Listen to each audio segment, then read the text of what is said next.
Meus irmãos, a paz do Senhor, amém? Vamos abrir o texto, amém? Já projete aí, por gentileza, Jonas, livro do profeta Jonas, capítulo 1, versículo 8, amém? Quero agradecer primeiramente a Deus por essa ímpar oportunidade, amém?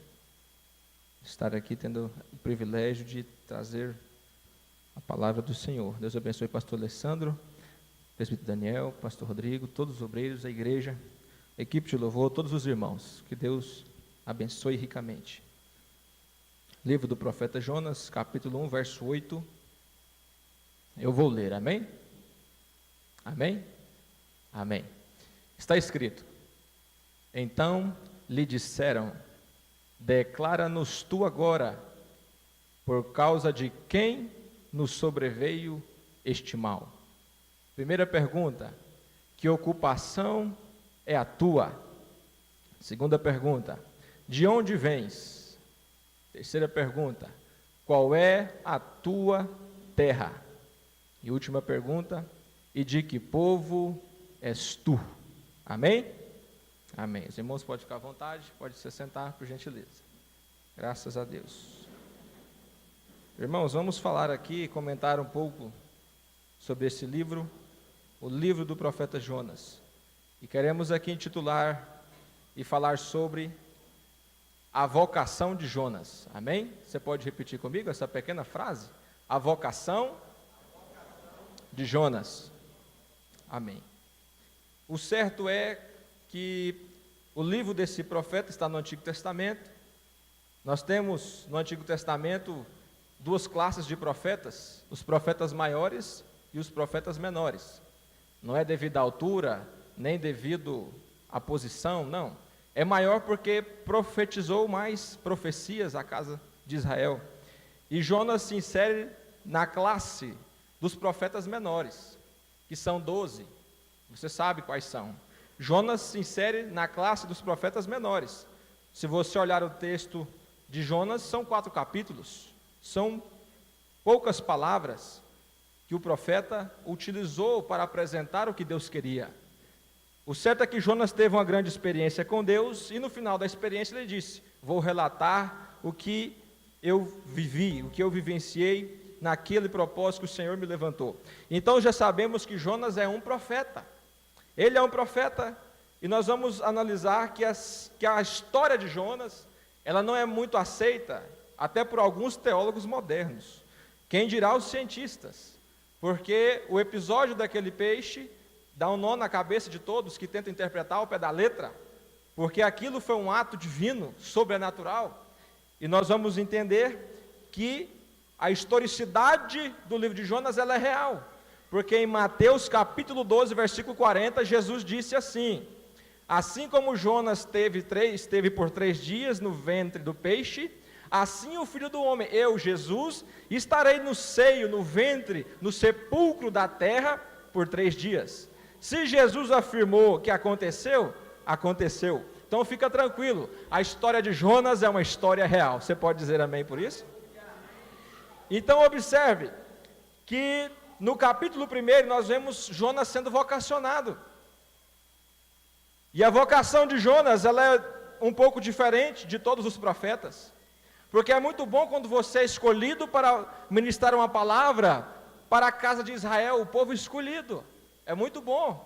Agora Jonas, nós vamos entender agora porque Jonas ficou tão indignado com a palavra de Deus direcionada a ele. Jonas quer dizer no hebraico pomba. Jonas significa pomba. E no Antigo Testamento, o único livro que foi escrito, direcionado a um profeta, uma mensagem que não era para a casa de Israel, foi para Jonas.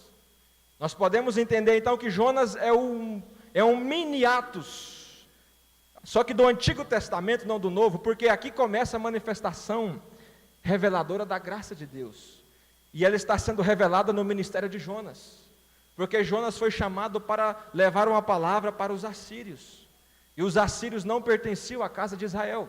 Jonas então, ele é um homem escolhido para levar uma mensagem a um povo que não é do povo de Deus. Jonas olha a mensagem, no capítulo 1 diz: e veio a palavra do Senhor a Jonas, filho de Amitai, dizendo: levanta-te, vai à grande cidade Nínive e clama contra ela, porque a sua malícia chegou perante mim. É uma missão fácil? Não.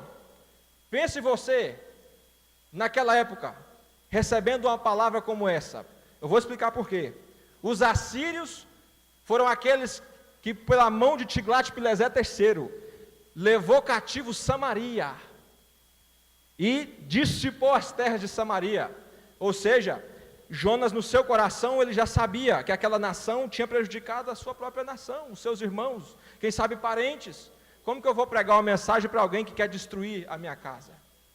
Esse era o dilema do profeta Jonas. Mas no versículo de número 3, em vez de Jonas se levantar para levar a mensagem ao povo de Deus, o que ele fez? Levantou-se, como Deus dissera, mas ele não foi até Nínive. Para onde ele foi? Para Tarsis. Observe, Jonas se levantou para fugir de diante da face do Senhor. Pode alguém fugir da presença de Deus?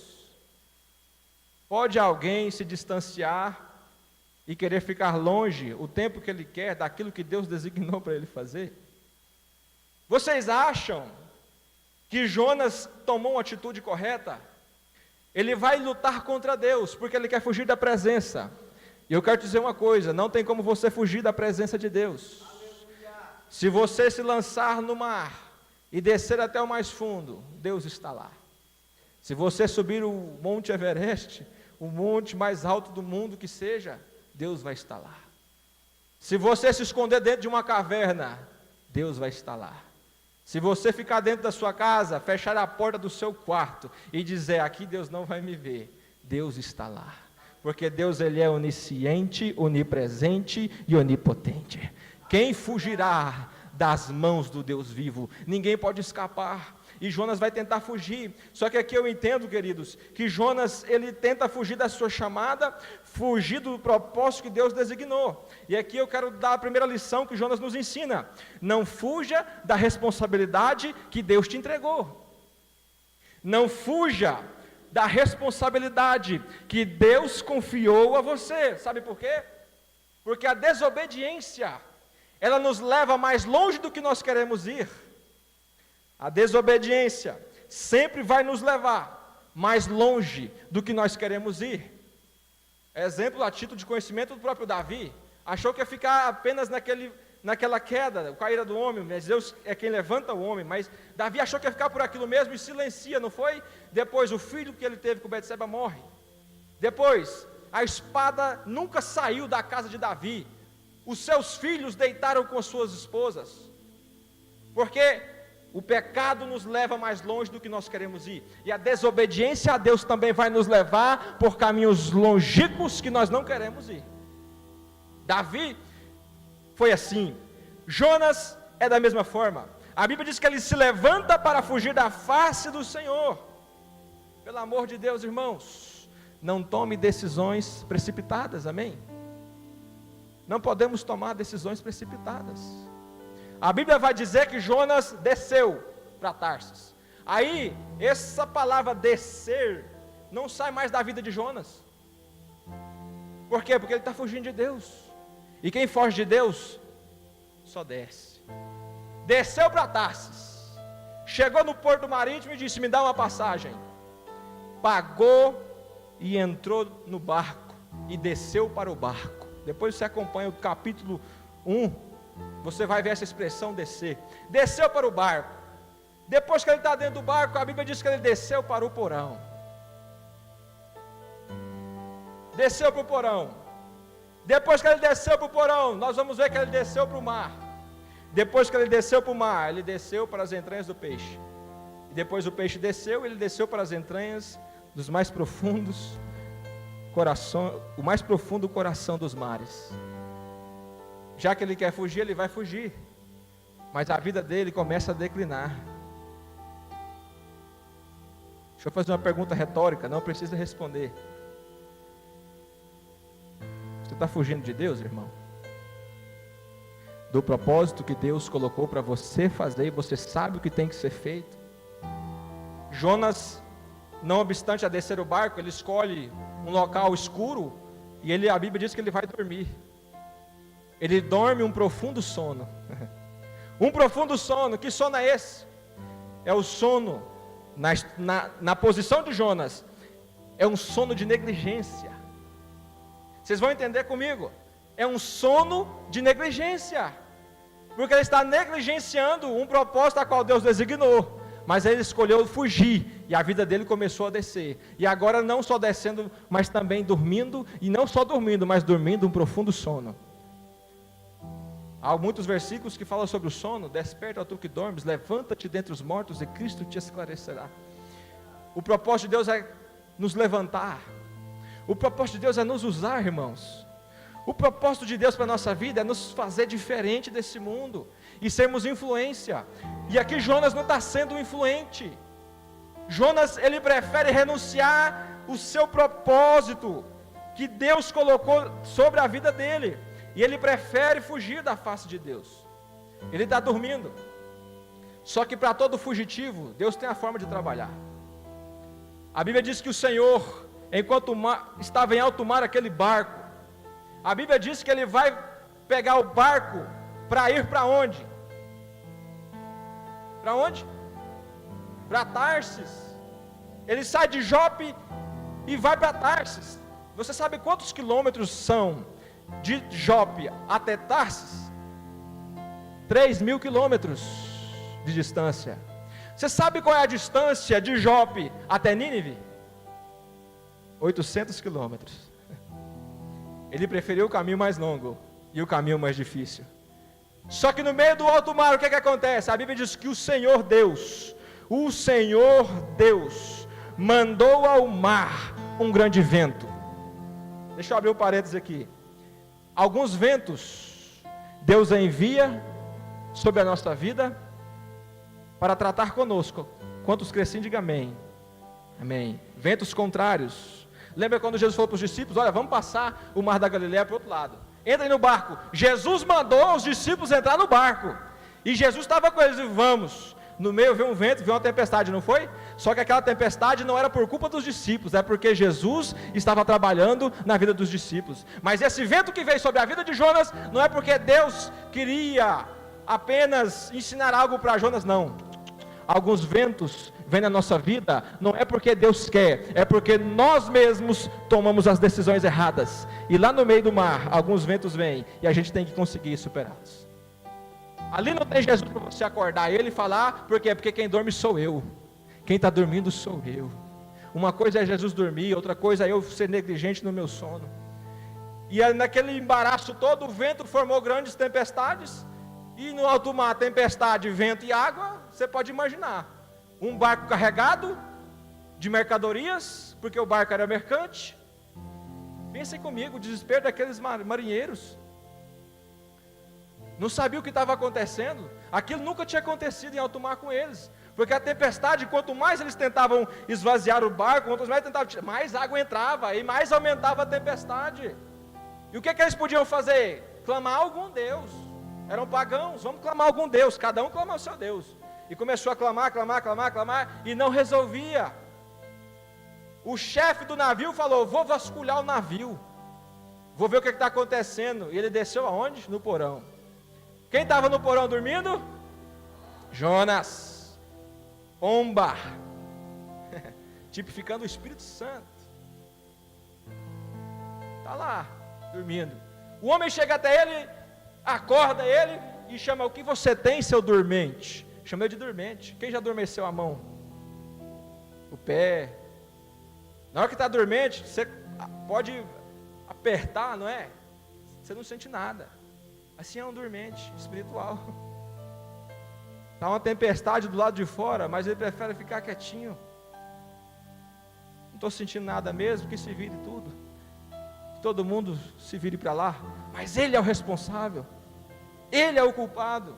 E percebam comigo aqui, toda desobediência traz riscos, irmãos. Ele está assumindo graves riscos dentre eles. Deus permite algumas tempestades para nos despertar do profundo sono. Jonas deitou e dormia. A tempestade era para despertar ele daquele sono. Ele tinha que ser despertado. Algumas tempestades Deus acalma, outras não. Deus não vai acalmar essa tempestade para Jonas. E a Bíblia vai dizer que por causa de Jonas, os tripulantes do navio começaram a perder tudo. Perderam tudo. Eles lançaram as fazendas ao mar para ver se o barco não virava. Perceba a profundidade que é isso, irmãos. Quando eu estou na condição de desobediente em relação ao que Deus tem, não é só eu que perco, quem está ao meu derredor perde também. Ninguém tinha culpa, mas pelo fato de estarem junto com Jonas naquela condição, eles perderam tudo. Tudo. Lançaram as fazendas dentro das águas.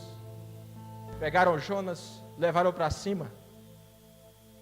Nós vamos entender que Jonas ele é indagado com algumas perguntas, que é o versículo que nós lemos. Então lhe disseram: declara-nos tu agora, por que razão nos sobreveio este mal? Lançaram sorte, não sei como que isso acontecia, mas caiu em Jonas.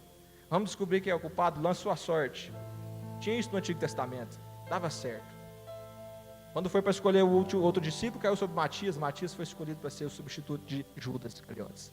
Agora entenda comigo, Jonas, ele é indagado, e ele vai agora ter que fazer uma confissão diante do problema. Por que está acontecendo isso conosco? Aí eles perguntam: declara-nos, que ocupação é a sua? Jonas era um profeta. Repita: profeta. Profeta, ele era profeta. E de onde vens? De onde ele vinha? Ele vinha de Jope, não era? Ele vinha de Israel. Vinha de Israel. De onde ele vinha? De Israel. Qual era a sua terra? Palestina. E que povo é o seu? Os judeus. Olha isso aqui. Por mais que nós erramos, por mais que nós estamos errando diante do propósito, escuta, nossos erros não têm o poder de arrancar de nós a identidade que Deus colocou. Pegou, irmão? Os nossos erros não têm o poder de arrancar a identidade que Deus colocou em nós. Ele disse: eu sou hebreu, sou profeta, e aconteceu isso comigo. Sabe por quê? Porque Jonas, por mais que ele está errado, ele tem agora a oportunidade de reconhecer que está errado e mudar a sua atitude. Para todos aqueles que quiserem mudar de atitude, Deus estará pronto para perdoar e te dar um novo recomeço. Jonas disse: eu sou o culpado, eu sou o culpado. E agora nós vamos entender que existe coisas, irmãos, que Deus nunca fez por nós e Ele nunca vai fazer. Uma delas, as nossas decisões. Deus não interfere. Naquilo que você vai decidir, você pode orar e pedir uma direção, mas quem vai decidir vai ser quem? Jonas agora ele vai tomar uma decisão. Por causa dessa decisão que ele toma, a porta da graça abre de novo. Aí eles olharam e falaram: é você? Ele disse: sou eu. Qual é o remédio? Me lancem ao mar alto. Quem olhava para as águas, irmãos, a tripulação olhou para as águas e teve dó de Jonas. Misericórdia, se nós jogarmos ele aqui, ele vai morrer. O que vai ser desse homem? Agora vem comigo. Jonas, ele não está medindo as consequências agora, não está. Porque ele não pensou, tipo assim, se eu for lançado desse mar, será que vai ter alguma coisa lá para me segurar? Não, ele está abrindo mão da própria vida para redirecionar o seu propósito em Deus. Ele está disposto a abrir mão da própria razão, da própria vida, diz: me lança aí no mar. Olha a atitude, olha a decisão que esse homem toma. É uma decisão louvável. Lança-me ao mar. E a Bíblia diz que ele fala: quando vocês me lançarem, a tempestade vai cessar. Sabe por que Jonas tomou essa atitude? Porque quem foge de Deus sempre sabe o caminho de volta. Ele sempre sabe o que ele tem que fazer para reatar a comunhão com Deus.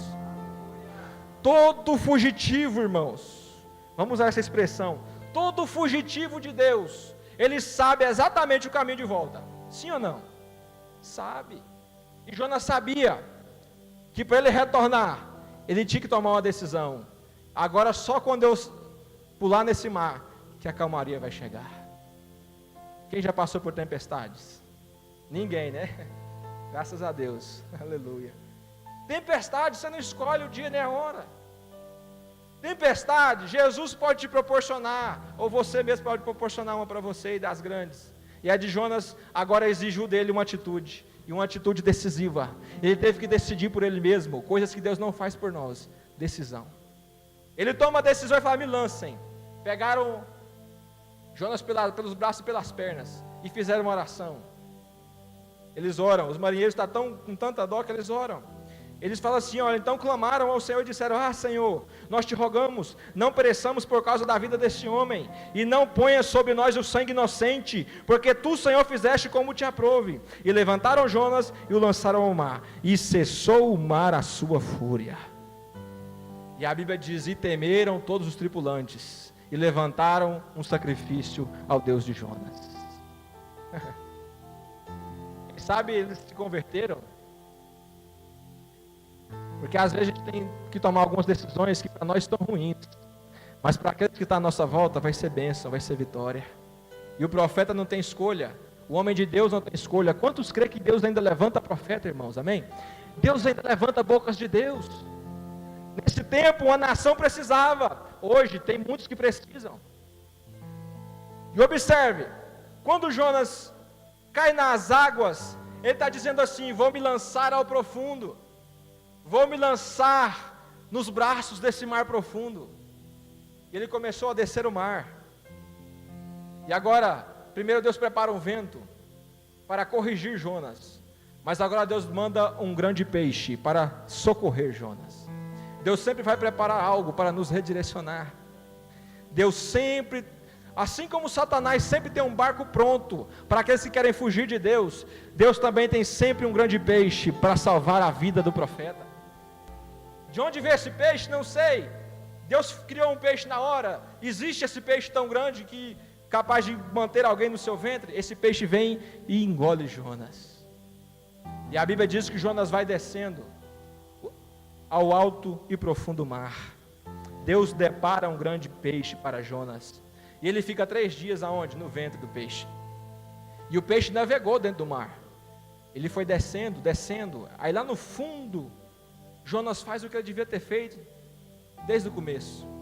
Capítulo 2 do livro de Jonas começa assim: e orou Jonas ao seu Deus das entranhas do grande peixe. Orou. Olha a oração que ele faz. Deixa eu ler alguns pedacinhos rápido. E disse: na minha angústia clamei ao Senhor. Na minha angústia clamei ao Senhor. Ele me respondeu do ventre do inferno. Ele me respondeu do ventre do inferno. Gritei, e tu ouvistes a minha voz. Porque tu lançaste no profundo do coração dos mares, e a corrente me cercou. Todas as tuas ondas e as tuas vagas têm passado por cima de mim. E eu disse: lançado estou diante dos olhos do Senhor. Todavia tornarei a ver o templo da sua santidade. As águas me cercaram até a alma, o abismo me rodeou, e as algas se enrolaram na minha cabeça.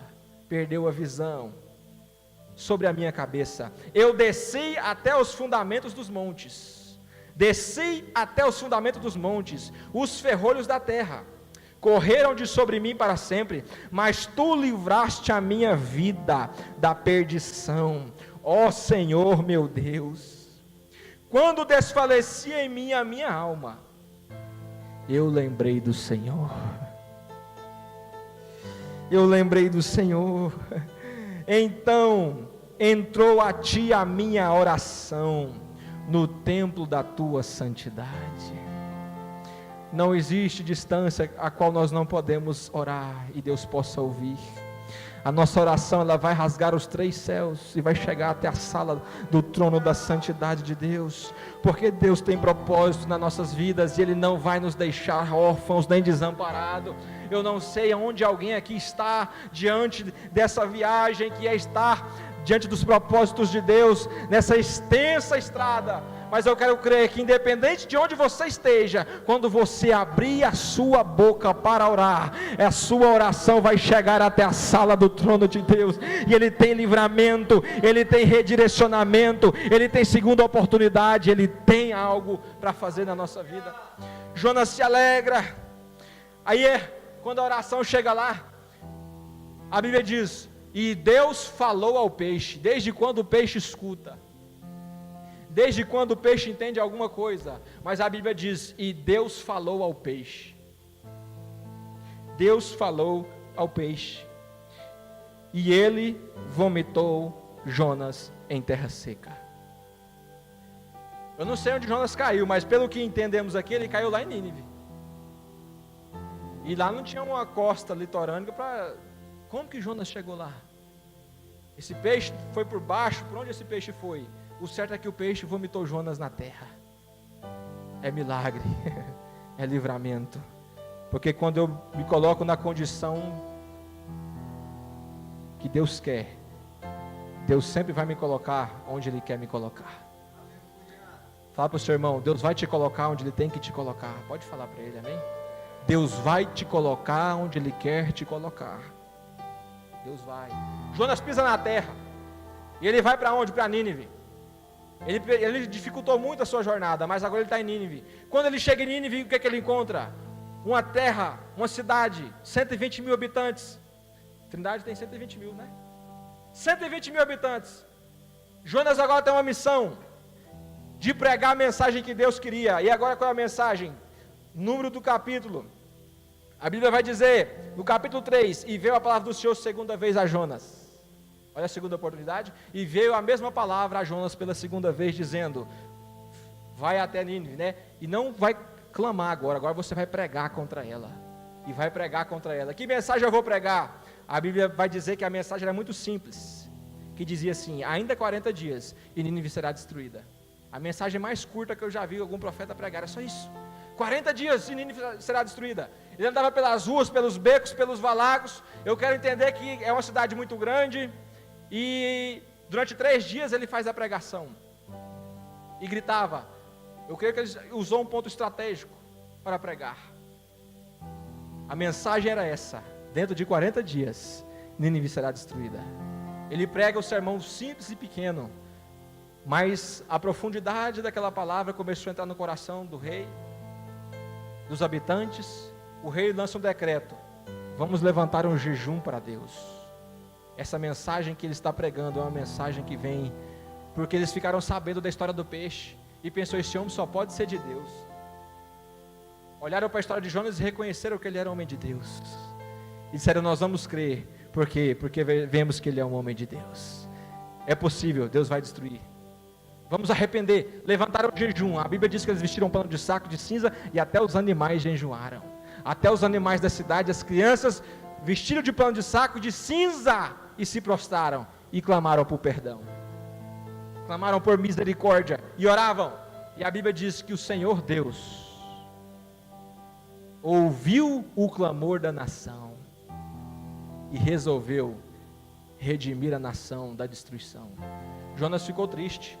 Primeira vez que a gente vê alguém que faz o que Deus quer, prega a mensagem que Deus quer, 120 almas se converte e ele fica triste. Porque ele dizia, eu sabia que Deus ia perdoar esse povo. Eu sabia, por isso que eu não queria vir, porque Deus ia perdoar. Eu não queria que esse povo fosse perdoado, eu queria que esse povo morresse. Aí ele escolhe uma montanha perto, foge para ela e senta-se no bico da montanha e observa a cidade esperando o fogo cair e todo mundo ser consumido. Aí é quando Jonas tem um sono novamente e ele dorme. E a Bíblia vai dizer que o Senhor plantou uma boboreira. A boboreira cresce e faz sombra. Jonas se alegra por causa da boboreira. Ele pensou, ai que coisa boa, estou na sombra. No outro dia o Senhor preparou um verme, um bicho. O bicho veio e comeu a boboreira. Jonas pediu a morte. Deus, eu quero morrer. Como pode, irmãos? O homem é vocacionado por Deus. Está pedindo a morte porque Deus está salvando. Deus está dando livramento. Deus está salvando os inimigos dele. E ele está completamente angustiado, pedindo a morte. Deus, eu quero morrer. Deus preparou um vento, um peixe, uma boboreira e agora um verme. Deus usa 4 tipos de coisas estranhas para direcionar Jonas, para que ele entendesse o que Deus queria com ele. Mas agora ele pede a morte, diz: eu quero morrer. No outro dia, a baboreira seca, porque o verme come, e vem um grande vento, dá na cabeça de Jonas. Ele cai e desmaia. Ele está esperando a cidade ser destruída. Aí ele vai questionar a Deus e clama: Deus, por que o Senhor está fazendo isso comigo? Ele vai indagar a Deus. E agora Deus vai falar assim: Jonas, acaso é razoável que você se enfade por causa da baboreira? Jonas, você não plantou a baboreira, você não regou a baboreira, você não lançou semente, não semeou, não cuidou, não fez nada. Um dia ela nasceu, no outro dia eu matei. E aí? É razoável você querer morrer por causa da baboreira, Jonas? Você está triste, achando por causa da baboreira? Aí vem o centro da mensagem que eu queria chegar aqui. Aí o Senhor vira para ele e fala assim: é razoável, Jonas, você ter compaixão da baboreira e chorar por ela? Quem dirá eu, Jonas, não vou ter compaixão de 120 mil pessoas que eu dei a vida, eu gerei, eu fiz elas crescerem. Como eu não vou ter compaixão de 120 mil famílias, de crianças, de homens e mulheres, que não sabem discernir entre a mão direita e a mão esquerda o que é certo e o que é errado, Jonas? É razoável você sentir compaixão de uma baboreira e não sentir compaixão de 120 mil homens que estão indo para o inferno? Deus dá um confronto tão forte na vida de Jonas. Sabe por quê? Porque aqui eu penso e começo a analisar quais são as minhas prioridades. As minhas prioridades estão em conflitos com as prioridades de Deus? As suas prioridades estão em conflito com as prioridades de Deus? A prioridade de Deus aqui são almas, são vidas, são pessoas que não têm discernimento. 120 mil pessoas. Aqui nessa cidade nós temos 120 mil pessoas. E a Bíblia vai dizer que lá eles eram pagãos, não sabiam discernir entre o certo e o errado. E hoje não é diferente. Você foi vocacionado para uma missão, amém? Você foi vocacionado para uma missão. E qual é a missão? Tenha compaixão do seu semelhante. Ame o teu próximo como a ti mesmo. Tenha compaixão daquilo que Deus tem compaixão. Tenha misericórdia daquilo que Deus tem misericórdia. Pense como Deus pensa. Que você vai viver uma vida extraordinária na presença de Deus. Como que está a nossa família? Como que estão os que estão ao nosso derredor? Eles estão morrendo em uma tempestade por minha culpa? Ou eu estou tendo compaixão deles, estou falando a palavra, a verdade, eles estão sendo libertos pela palavra que é a verdade, eles estão sendo salvos? Jonas não entende, mas agora o Senhor confronta Jonas com essas indagações. Eu pergunto para você, qual é a tua ocupação? De onde você vem? Que terra é a tua? Que povo é o seu? Do que nós estamos tendo compaixão?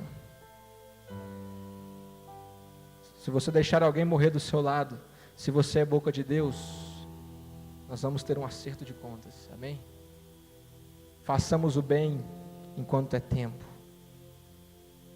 porque o que virá não tardará, amém? Quem é santo, santifique-se ainda. Quem é puro, purifique-se ainda.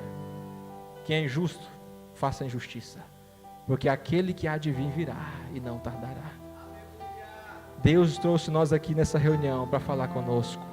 Ele está dizendo: eu vocacionei você para um propósito. Eu te chamei com uma palavra. Eu te chamei com um propósito. E você precisa entender esse propósito, porque eu quero salvar uma cidade através de você. Quantos creem que Deus pode salvar uma cidade através de um homem? Deus usou Filipe, salvou Samaria. Deus usa Jonas, salva 120 mil. Pedro prega um sermão, 5 mil almas se convertem. Não há impossíveis para Deus. O que Deus quer? Posicionamento. Decida se posicionar no propósito de Deus, que Deus vai fazer algo poderoso na nossa vida, amém? Vamos de pé, no nome de Jesus. Graças a Deus. Bendito seja o nome do Senhor. Só entende de compaixão quem um dia precisou dela, amém? Quem já precisou de compaixão? Aqui é Antigo Testamento, mas lá no Novo, lembra daquele homem samaritano que teve compaixão daquele homem caído? É a mesma compaixão. Aquela parábola foi só para Jesus dizer, olha, quem é o próximo? É o que está caído. Não é o irmão, não. O próximo é o que está caído. E o que que Jesus quer que nós tenhamos? Compaixão. O mundo está cheio de ódio, de rancor, de ameaça, de dor. E qual é o remédio? Compaixão. Tenha compaixão de quem Deus tem compaixão. Amém? Que o Espírito Santo continue nos abençoando. Vamos orar. Senhor nosso Deus, nós te louvamos. Tua palavra, Senhor, na vida de Jonas, um homem vocacionado, um homem considerado como o nome de pomba, o símbolo do Espírito Santo. Que o Teu Espírito Santo nos revista, que o Teu Espírito Santo nos capacite, Senhor. No século 21, o Senhor ainda tem compromisso com profetas. O Senhor ainda usa, o Senhor ainda faz, porque o Senhor é Deus, de ontem, de hoje e de eternamente. Louvamos ao Senhor pela Tua palavra. Levante, Jonas, homens que entendem o tempo certo, ó Pai, de consertar o altar, reatar a comunhão e ser usado conforme o Senhor quer. Levanta um exército, meu Pai. Levanta homens e mulheres dispostos a negar a si mesmo para um propósito maior. Glorifica o Teu nome e fica conosco, ó Pai, no nome de Jesus. Amém? Diga para o seu irmão agora, não fuja de Deus. Amém? Não fuja de Deus. Deus abençoe.